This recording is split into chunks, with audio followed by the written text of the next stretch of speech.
आदरणीय दर्शकवृन्दहरू नमस्कार। मैले छोटो भिडियो बनाउन लागिरहेको छु। जानकारीमूलक छ। कृपया सबैले हेरेर लाइक कमेन्ट सब्स्क्राइब पनि गरिदिनु होला मेरो च्यानललाई पनि। मेरो युट्युब च्यानलबाट म यस्तै विभिन्न जानकारीमूलक भिडियोहरू बनाउँदै पोस्ट गर्ने जमर्को गरिरहेको छु। अब यो जानकारीमूलक भिडियो चाहिँ के भन्नुहुन्छ भने हामीले प्रयोग गर्दै गरेको घरहरुमा हाम्रो घरमा प्रयोग गरिने एलईडी बल्बहरु चाहिँ जलिसकेपछि पछाडी फेरि पनि रिपेयर गरेर कसरी युज गर्न सकिन्छ भन्ने कुरा छ। यसको लागि म तपाईहरुलाई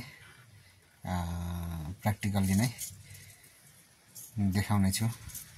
अब कन्टेन्ट तिरै जाउँ। नमस्कार।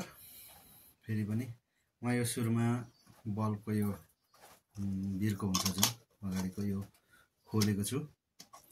यो खोलेर अब यसलाई होल्डरमा लगाएर चेक गर्नुपर्ने हुन्छ। यो होल्डरमा मैले यसलाई राखिसकेपछि यता अन गरे। त्यसपछि मैले यो अघि नै देखाएको थिएँ यसको सहायता लिएर म यो कहाँनिर चाहिँ फल्ट छ भनेर पत्ता लगाउँछु।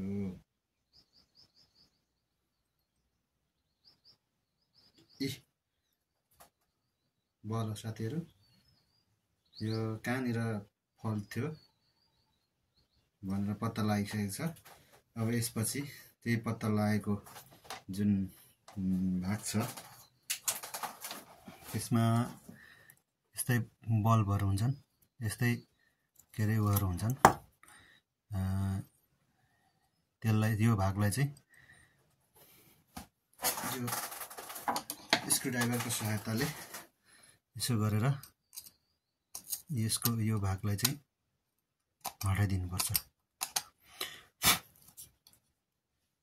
हटाइदिसके मैले यहाँ यो जुन थियो यो यसपछि अब म यसलाई इलेक्ट्रिक आइरनलाई अब तताउनु पर्यो। यसको लागि मैले इलेक्ट्रिक आइरनलाई त लाइनमा जोडे। इन्डिकेटर बलिरहेछ, तातिरहेको छ। त्यसपछि चाहिँ नि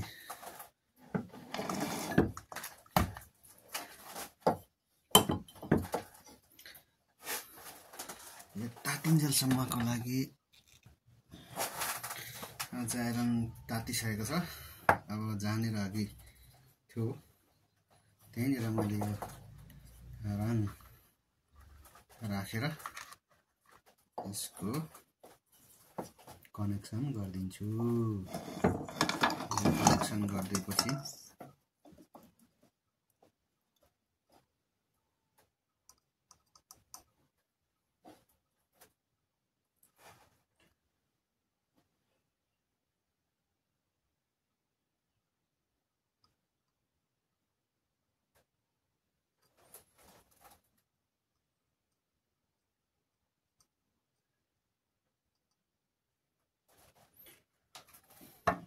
मैले यो रङ लगाएर जोडिसकेको छु।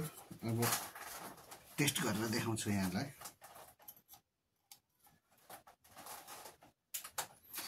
यस, बल्यो। अब यति गरिसकेपछि यो बल्बलाई फेरि प्रयोग गर्न सकिन्छ।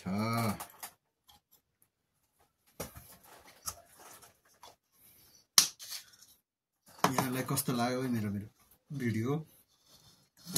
मेरो च्यानललाई पनि सब्स्क्राइब गरिदिनु होला, लाइक कमेन्ट गर्नु होला।